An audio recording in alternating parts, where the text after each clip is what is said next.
하이 여러분 안녕하세요. 저는 일본을 소개하는 도시가이러입니다. 이 영상에서는 2024년 일본 여행 시 꼭 알아야 할 13가지 규칙을 알려드리겠습니다. 오늘의 동영상에 들어가기 전에 나 자신에 대해 조금 이야기해주세요. 미국에서 2년을 보내고 75개국을 방문한 저는 외국인 관광객이 깨닫지 못하는 경우가 많은 일본의 암묵적인 규칙을 발견했습니다. 그래서 오늘은 여행에 큰 영향을 줄 수 있는 몇 가지 규칙을 게시합니다. 이러한 규칙을 모르고 자국의 규칙에 따라 일본에 체류하면 체포되거나 벌금이 부과될 수 있습니다. 그리고 당신의 나라에서는 받아들일 수 없다고 생각되는 것이 일본에서는 좋을지도 모릅니다. 이것들은 일본을 여행할 때 반드시 알아야 할 것입니다. 꼭 마지막까지 봐주세요. 이제 시작하겠습니다. 첫 번째는 약 반입 제한입니다. 미국에 머무는 동안 약국에서 살 수 있는 진통제의 종류가 많음에 놀랐습니다. 다만 진통제는 미국으로부터의 처방액이라도 일본에 입국 시에는 규제의 대상이 되는 것에 주의하는 것이 중요합니다. 이러한 제한을 모르고 의약품을 반입하면 처벌이 부과될 수 있습니다. 나 자신 미국에서 약을 구입했지만 일본에서는 승인되지 않은 것을 알고 일본에 반입을 하지 않았던 경험이 있습니다. 또한 취향에 맞는 약물, 각성제, 마약을 오락 목적으로 반입하는 것은 엄격히 금지되어 있으므로 충분히 주의해 주십시오.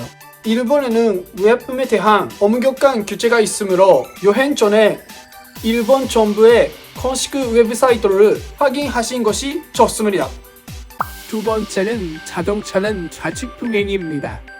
일본에는 전 세계 여러 나라의 여행자를 놀라게 하는 독특한 운전 습관이 있습니다. 한국을 포함한 많은 나라가 우측 통행인 가운데 일본은 좌측 통행 국가입니다. 그러나 그것만이 아닙니다. 빨간 신호등에서 우회전이 허용되는 경우가 많은 미국과 같은 국가와 달리 일본은 엄격한 교통 규칙을 따릅니다. 일본에서는 빨간색 신호로 우회전하는 것이 일반적으로 금지됩니다. 또한 도보에는 또 다른 흥미로운 특징이 있습니다. 일본에서는 보도나 차도의 좌측을 걷는 것이 습관으로 우측 통행의 나라와는 반대입니다. 일본에 오면이 교통 규칙을 기억하고 안전한 일본 여행을 즐기십시오. 세 번째는 밖에서 음주입니다.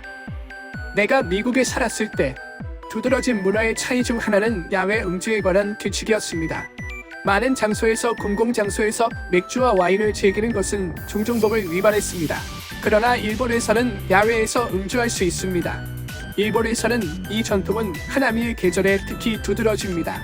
사람들은 아름다운 벚꽃 나무 아래에 모여 자연의 어리석은 아름다움을 축하합니다. 가족, 친구, 심지어 낯선 사람이 모여 피크닉을 하거나 웃으며 술을 즐기는 모습을 볼 수 있습니다. 따라서 일본으로 여행을 계획하는 경우 야외에서 음주가 허용된다는 것을 기억하십시오. 이 나라 특유의 매력을 즐길 수 있는 좋은 기회라고 생각합니다. 네 번째는 선술집 규칙입니다. 일본의 선술집에서 식사를 할 때 놀랄지도 모르는 암묵적인 규칙을 알려드립니다. 약 90%의 선술집에서는 자리에 앉으면 주문하지 않은 오토시라고 불리는 작은 접시 요리가 운반됩니다. 이것은 일본 독특한 습관으로 통상은 약 400엔으로 일종의 자릿세입니다. 장소에 따라서는 거절할 수 있는 경우도 있습니다만 기본적으로는 협상의 여지는 없다고 생각해주세요. 이것은 한국의 무료 반찬 문화에서 하면 이상하게 느껴진다고 생각합니다. 나도 일본 이 규칙을 좋아하지 않습니다. 또 다른 주의해야 할 규칙은 원드링크 원 주문제입니다. 각 사람은 적어도 한 잔의 음료와 하나의 요리를 주문해야 합니다. 이는 주문수가 적으면 레스토랑이 이익을 얻지 못하기 때문에 수익성을 유지할 수 있기 때문입니다. 선술집의 약 50%가 이 제도를 채용하고 있습니다. 이 규칙을 이해하고 받아들이고 일본 선술집에서 경험을 즐기십시오. 다섯 번째는 노알리필 문화입니다. 일본에는 일부 음식점에서 일정 요금을 지불하면 일정 시간 내에 있으면 알코올과 청량 음료를 자유롭게 선택하고 원하는 만큼 음료 무제한 시스템입니다. 이것은 일부 선술집과 레스토랑에서 일반적으로 제공됩니다. 소요 시간은 2시간 정도가 기준으로 요금은 1,500엔, 2,000엔 정도가 되어 있어 4잔 정도 이상 마시는 경우에는 코스파가 높습니다. 다만 이용할 수 있는 음료는 미리 정해져 있어 기재되어 있지 않은 것은 추가 요금이 발생하거나 주문할 수 없는 경우가 있으므로 주의가 필요합니다. 또한 추가 요금을 지불하면 시간을 연장할 수 있는 시설도 있습니다. 스릴을 좋아하고 스리 강한 분은 꼭 이 제도를 이용하여 일본의 나이트 라이프를 즐겨주세요. 여섯 번째는 포장엔지입니다. 제가 미국에 살았을 무렵 테이크아웃이라는 레스토랑에서 먹고 싶은 잔을 가져가는 것이 일반적이었습니다. 그러나 일본에서는 많은 음식점이 테이크아웃을 제한하고 있습니다. 이 행위의 배경으로는 반일용 용기가 부족하고 식중독에 대한 우려 등을 들 수 있습니다. 특히 테이크아웃은 식중독의 위험이 있으므로 시설은 그 책임을 지고 싶지 않습니다. 그러나 현재는 식품 손실에 대한 의식이 높아지고 일부 레스토랑에서는 이 규칙이 바뀌고 있습니다. 그러므로 힘하시는 경우는 부담 없이 레스토랑 스태프에게 확인해 일본에서의 식사를 즐겨주세요. 일곱 번째는 면치기 문화입니다. 라면과 우동 등의 국수 요리는 일본 요리 중에서 특별한 위치를 차지하고 있으며 전 세계에서 사랑받고 있습니다. 그러나 일본의 국수 레스토랑을 방문하면 현지인이 국수를 하는 소리라는 독특한 습관을 알 수 있습니다. 이 독특한 습관은 면치기로 맛이 증가한다는 생각에 근거합니다. 그러나 대부분의 일본인들은 일부 국가에서는 면치기로 무례한 것으로 간주될 수 있음을 이해합니다. 따라서 일본에서 식사를 할 때 불편하게 느끼는 경우에는 이 습관을 체험할 의무가 없습니다. 곧 자신의 체하에 맞게 국수 요리를 즐기세요. 여덟 번째는 팁 필요 없음입니다. 전 세계 많은 국가에서는 레스토랑, 호텔 및 기타 여러 장소에서 감사의 표시로 팁을 남기는 것이 일반적입니다. 다만 이 습관에 관해서는 일본에서는 다른 규칙이 적용됩니다. 일본에는 팁 문화가 없기 때문에 여행자에게는 매우 기쁜 서프라이즈일지도 모릅니다. 내가 대학생 시절에 레스토랑에서 아르바이트를 한 경험에서 당신은 팁을 점원에게 전달해도 그 사람의 돈이 되지 않습니다. 불행히도 레스토랑 판매에 추가됩니다. 따라서 일본에 있는 동안 팁을 계산하지 않고 마음껏 여행을 즐길 수 있습니다. 집 불필요한 문화를 받아들이고 안심하고 여행을 즐기십시오. 아홉 번째는 기차 안의 매너입니다. 일본 기차 내에서 세 가지 매너에 대해 이야기합니다. 첫 번째는 우선석의 승각입니다. 신체의 불편한 분, 고령의 분, 임신 중의 분 등을 위한 좌석입니다. 자리가 비어 있으면 앉아도 괜찮습니다. 다만 곤란한 사람이 도착했을 경우에는 언제라도 자리를 양보할 수 있도록 준비해주세요. 두 번째는 기차 안에서 조용히 합시다. 일상적인 장소와 달리 일본 기차는 온화한 분위기로 유명합니다. 큰 소리로 말하거나 전화를 사용하는 것은 무례한 것으로 간주됩니다.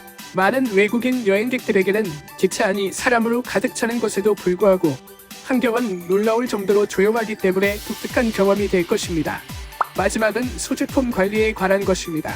모든 사람이 편안하게 탑승할 수 있도록 작은 가방은 무릎 위 또는 머리 위에 놓아야 합니다. 배낭을 가지고 계신 경우는 동승자의 폐가 되기 때문에 배낭을 떼어내 앞에 가지는 것을 추천합니다. 이러한 매너는 일본의 매우 높은 기차의 순창율을 달성하는데 기여하고 있습니다. 열 번째는 개인 물품을 이용한 좌석 예약입니다. 주문 카운터가 있는 레스토랑에 있다고 상상해 보십시오. 일본에서는 고객이 카운터로 향하기 전에 자리를 확보합니다. 일본에서의 이 습관의 특징은 사람들이 자신이 선택한 좌석에 마크를 붙이기 위해서 휴대전화나 지갑 등의 사물을 사용하는 경우가 많다는 것입니다. 이 일본의 습관에 놀랄지도 모릅니다. 미국에 살던 경험을 되돌아보면 귀중품을 방치하고 자리로 돌아가면 상당한 확률로 분실합니다. 일본은 안전선이 높은 것으로 알려져 있습니다만 저는 여러분이 이 습관을 도입하는 것을 강하게 추천하지 않습니다. 11번째는 슈퍼마켓에서의 팁입니다. 일본으로 여행하는 동안 편의점이나 슈퍼마켓에서 간식과 식료품을 구입할 때 알아야 할 암묵적인 규칙이 있습니다. 다른 나라와 달리 일본에서는 유통기한이 가까운 것을 앞에 놓고 상품이 선반에 늘어서는 경우가 많습니다. 의외로 보일지도 모르는 독특한 습관입니다. 제가 미국에 살았을 때 이것은 일반적인 습관이 아니었습니다. 정면에서 취하는 심리를 이용해 고객에게 정면에서 상품을 선택해주는 것을 목적으로 하고 있습니다. 다만 안쪽에 있는 상품에는 자유롭게 손을 뻗어 구입할 수 있습니다. 일본에 오면 이 습관을 회상하고 쇼핑을 즐기세요. 12번째는 일본에서 여권 규칙입니다. 일본에 있는 외국인은 경찰에게 물어볼 때 여권 제시가 의무화되어 있습니다. 따라서 밖으로 나갈 때는 항상 가지고 걸어야 합니다. 이 조치는 공인 방문자와 불법 지류를 구별하기 위해 제공됩니다. 그러나 여권을 가지고 다니는 것은 혜택도 있습니다. 일부 상점에서는 여권 보유자에게 10%의 면세 할인을 제공합니다. 나 자신, 비거주자로서 미국에 살고 있는 동안 이 혜택을 누리고 있었습니다. 다만 이 특전이나 그 외의 특전을 받기 위해서는 일본 도착 시에 입국 스탬프가 필요하게 되는 것에 주의해주세요. 그러므로 입국 시에는 반드시 스탬프를 눌러주십시오. 13번째는 본심 과명본입니다. 본심은 진정한 감정을 가리키며 오면본은 표면적인 표현이며 종종 사회적 예의의 일종으로 여겨진다. 예를 들어 일본인이 생각해 둡니다 라고 말할 때 그것은 정중한 거절 방법일 수 있습니다. 또 승차하지 않는 권유에 대해 일본인은 갈 수 있다면 갑니다 라고 말하는 경우도 있습니다만 이 경우는 절대로 권유에 오지 않습니다. 면볼은 하얀 거짓말에 비유할 수 있지만 그 목적은 다릅니다. 면볼은 사람을 속이는 것을 목적으로 한 거짓말과는 달리 조화로운 커뮤니케이션을 유지하기 위한 툴이며 불쾌감을 주지 않고 자신의 의견을 표현할 수 있습니다. 일본인이 무엇을 생각하고 있는지 이해하기는 어렵다고 당황하는 사람도 있을지도 모른다. 그러나 걱정할 필요는 없습니다. 그들은 충돌을 피하기 위해 자신의 감정을 캐주얼하게 표현하고 싶습니다. 따라서 이러한 뉘앙스를 만나면 문화의 차이라고 생각하십시오. 2024년 일본 여행 시 꼭 알아야 할 13가지 규칙은 어땠나요? 댓글로 여러분의 생각으로 공유해주세요. 저의 채널을 구독하고 좋아요 버튼을 눌러주세요. 다음 영상에서 또 만나요. 안녕.